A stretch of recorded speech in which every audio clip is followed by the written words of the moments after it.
Welcome to the Deep Dive, the place where we cut through the noise and get straight to the essential knowledge. Hey there. Today, we are doing a deep exploration into the creative and career journey of someone really unique in animation, an American animator, writer, producer, composer. We're talking Loren Bouchard. You probably know his work. If you follow modern adult animation at all, I mean, he's the force behind stuff like Dr. Katz, Professional Therapist. Right, that foundational improv humor. And then home movies. Total cult classic. Definitely. And, of course, the massive one, Bob's Burgers. Multi-Emmy-winning, just a cultural touchstone now. Absolutely. So our mission today is pretty specific. We want to trace the full path of his career, which you'll see is often really unexpected. Yeah. We need to unpack who influenced him, understand how a particular technical style really defined his early approach. That's key. And look at how his very distinct character-driven comedy evolved, especially leading up to something as huge as Bob's Burgers. And we have to start with what might be the most surprising thing for you listening. Unlike a lot of animation giants, who go the film school route. Bouchard, high school dropout. It's incredible, right? Yeah. His path wasn't about academic credentials at all. Not in the slightest. It was more about serendipity and finding the right collaborators at just the right moment. That really frames this whole story differently, doesn't it? It's such a non-traditional success narrative. Totally. Just for context, Bouchard was born around 1969, maybe 1970, in New York City. Grew up mostly in Medford, Massachusetts. So he's about 54, 55 now? Yeah. And an interesting little background detail, born to a Jewish mother and a Catholic father. You wonder if that mix maybe subtly influenced his interest later in these diverse, kind of struggling family? Could be, yeah. Interesting mix. Okay, so the fact he dropped out makes that big turning point in 1993 feel almost like something out of a movie. It really does. Because this wasn't some calculated career move. It was pure chance. He was literally working behind a bar. That's right, just bartending. Imagine pouring drinks and in walks his old grade school teacher, Tom Snyder. Yep, Tom Snyder. And that one single conversation just changed the whole trajectory. Wow. Snyder was setting up his animation company at the time, Soup Two Nuts. You might remember them. Oh, yeah. And he just asked Bouchard basically, hey, are you still drawing? Just like that, an offhand question. Pretty much. And when Bouchard said, yeah, Snyder offered him work on some animated shorts they were doing. That connection, it's the whole foundation. Without that moment, Nothing else happens. It really shows how important those mentor figures can be, especially trying to break into creative fields. yeah. It's not always about the resume. And those initial shorts, they didn't stay shorts for long, did they? No, they evolved pretty quickly into Bouchard's first actual series, Dr. Katz, Professional Therapist. Which became a Comedy Central staple, ran for 6 seasons. Yeah, 1995 to 2000. A good long run. Now, this is where we need to talk about that technical style you mentioned. The look of that show was unique. Ah, Squiggle Vision. Yes. Yeah. That was the Soup Two Nuts signature. For anyone listening who doesn't know, it's this proprietary limited animation style where the lines of the characters are constantly sort of shimmering, wiggling. Right, it looks almost unstable. Why that specific kind of low-budget look? Was there a creative reason? Honestly, it was mostly financial. Cable animation in the 90s didn't have huge budgets. All right. Traditional animation, fluid stuff is super expensive, takes forever. Squiggle Vision let them cut corners on the visual. We'll focus somewhere else. Exactly, on the sound, the dialogue. Because the animation was so basic, they could record the voice actors first, often doing semi-improvised sessions, and then animate the visuals around that dialogue track relatively quickly. Ah, okay. That makes total sense. So it was a workaround that actually shaped his whole approach. Absolutely. Yeah. That became his training ground. His early experience on Dr. Katz, producer, writer, editor for, 47 episodes? It wasn't just about writing jokes. It was about learning how to build a show around brilliant, spontaneous voice actors. Like H. John Benjamin, Jonathan Katz. Right. Managing them in that improv environment. He always credits Katz, Benjamin, and Snyder as huge influences. And the key takeaway is they influenced his method, prioritized the authentic performance, the voice, over slick animation. And that thread runs straight through to Bob's Burgers, obviously. Correctly. Yeah. And the industry noticed pretty quick. The recognition came fast. Yeah, he got his first major award almost immediately, a Cable Ace Award in 1995 for Dr. Katz. Wow. Think about that. He goes from bartending to winning an industry award in less than 2 years. It proved that formula, the squiggle vision aesthetic plus top-tier improv comedy, worked. And while Dr. Katz was taking off, he was also involved in another Soup to Nuts project around that time, something different. Yeah, in 97, they did Science Court, showed the range of what Soup to Nuts was doing. Science Court, I vaguely remember that. Educational. Exactly, an animated educational series, but still using that squiggle vision style. Bouchard was producer and director for 12 episodes. And did that get any attention? It did, actually. Got a TCA award nomination in 98. Outstanding achievement in children's programming. Interesting. So even early on, he wasn't just the adult comedy guy. Right. He was proving he could handle different formats, different audiences, even under those technical constraints of limited animation. He was a capable producer and director, period. Okay, so as Dr. Katz was winding down, Bouchard didn't really miss a beat. He transitioned straight into his next big thing, the one that really cemented that early cult following, home movies. Home movies, yes. And crucially, co-created with Brendan Small. That partnership seems really important. It was critical. Brendan Small, who also voiced the main character, Brendan, he helped lock in that uniquely awkward, sort of mumbled, character-driven rhythm Bouchard was developing. And Bouchard's involvement was total, right? Oh, yeah, all in. Across 52 episodes, writer, executive producer, director, and co-composer for the theme music, he even voiced a character, Josie Small. There's that holistic approach again, wanting control over all the elements. Yep. But the story of home movies' launch, it's kind of a classic case of network TV just not getting it. Oh, it's a huge lesson in development hell, or maybe development heaven, depending on how you look at it. Yeah. UPN, a major network, actually picked it up initially. Which must have felt like a big win. Huge. But UPN had absolutely zero patience. They aired, 5 episodes? Only 5. And then dropped it. Low ratings. Maybe they just didn't understand that slow observational humor. It wasn't loud enough for network TV then. So effectively canceled almost right out of the gate. How did it end up becoming such a beloved cult show? Enter Adult Swim. This is where Bouchard's career really pivots towards its modern path. Right, Adult Swim was just starting to carve out its niche then. Exactly. They were building their brand on weird, unconventional, maybe failed network shows.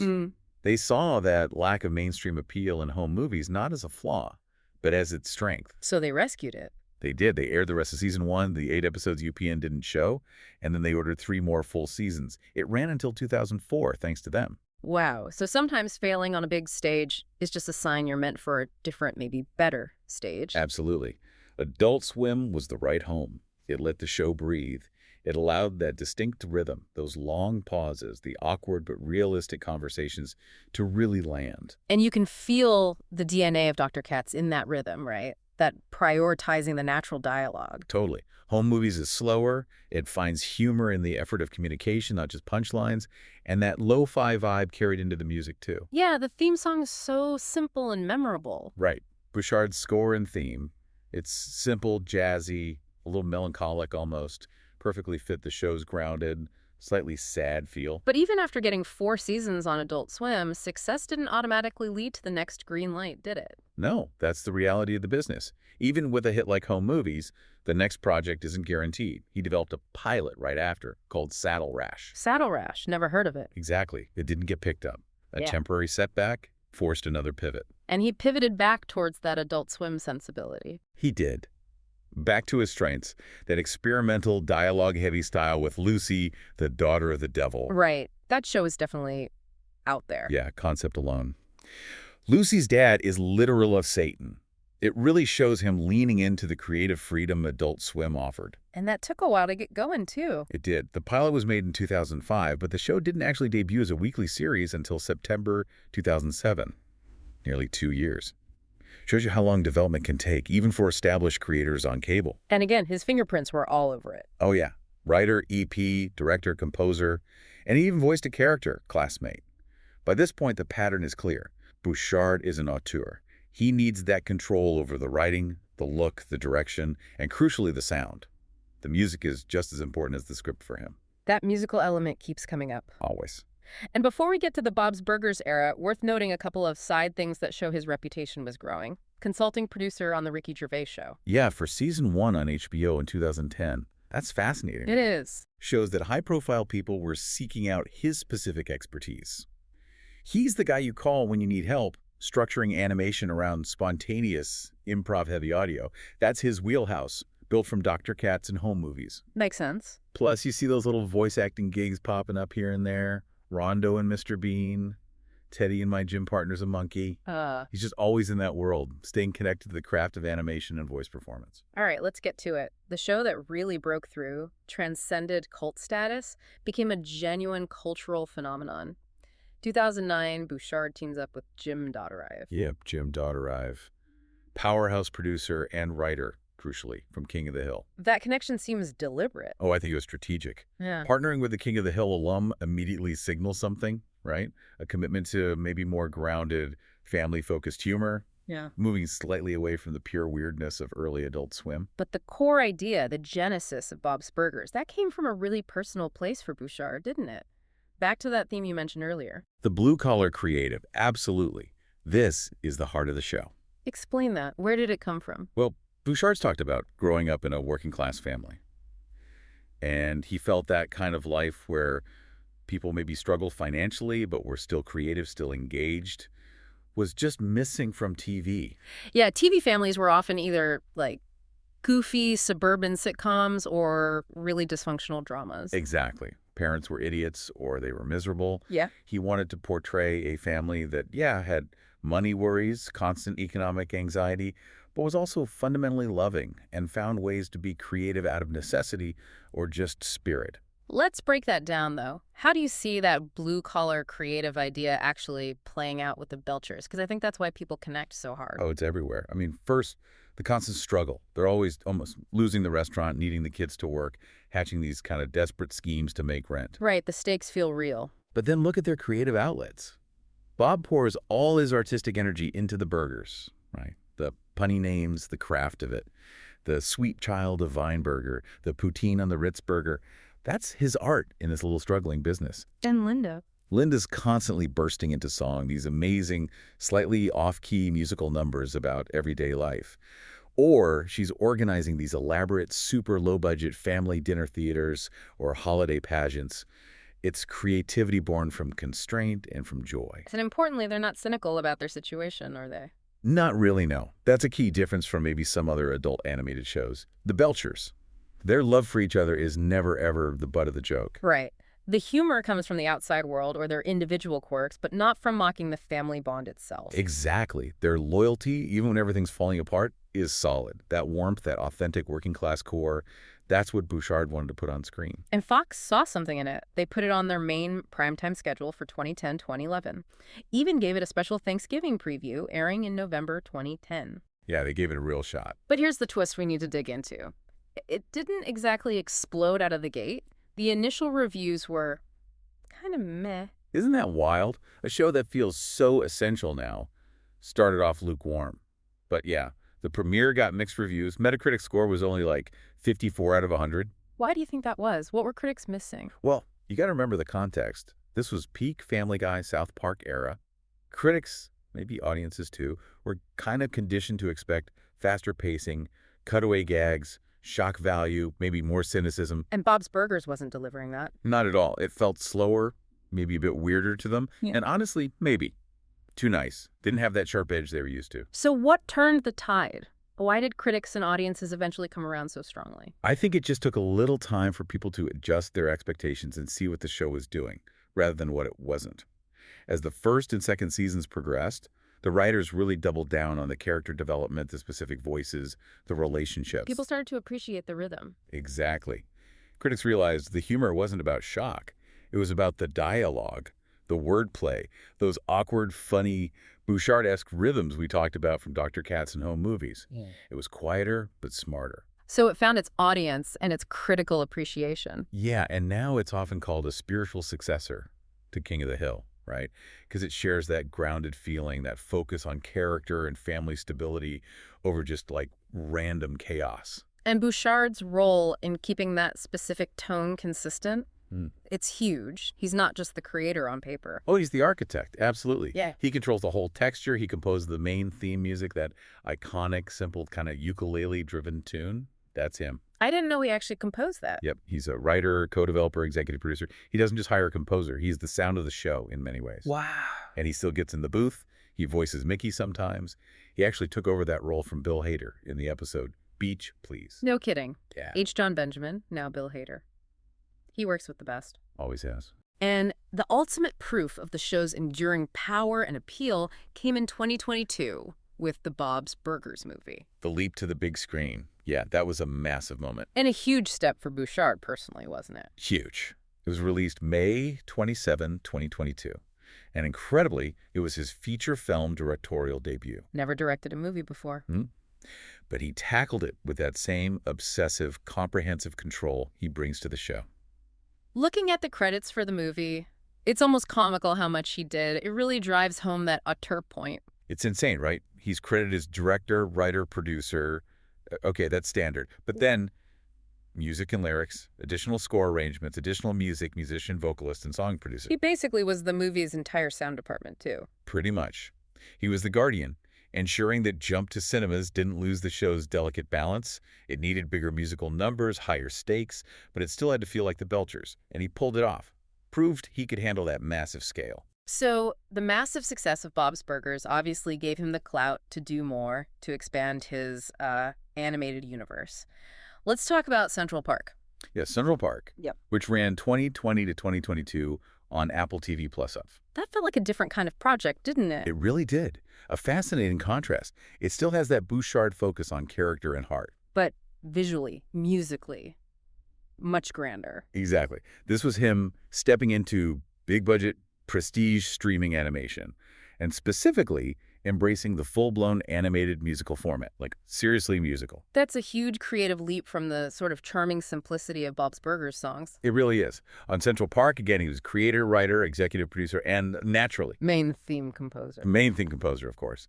But the musical style was much more polished, complex, leaning into almost Broadway-level compositions, working with big names like Kate Anderson and Alyssa Samsel. So it shows his range, his versatility. Totally. He can do the lo-fi, improv-based stuff of Dr. Katz, the quirky little jazz tunes of Bob's Burgers, but he can also oversee these lush, expansive musical numbers for a top-tier streamer. He's fluent in multiple animation languages, musically and visually. Then there's also The Great North, which started in 2021, still going strong. Right. And his role there signals another kind of evolution, doesn't it? I think so, yeah. This is a really important distinction. On The Great North, he's credited as an executive producer. But not creator or showrunner. Exactly. That's the Molyneux sisters, Wendy and Lizzie, who came from Bob's Burgers, along with Minty Lewis. So here, Bouchard is stepping back slightly. From being the hands-on auteur of everything. Right. It suggests a shift. He's using the platform, the infrastructure, maybe the creative culture he built with Bob's Burgers to champion other creative teams. More like a mentor or a patron figure. Kind of, yeah. Ensuring that same standard of character-driven, heartfelt humor continues, but empowering others to lead it.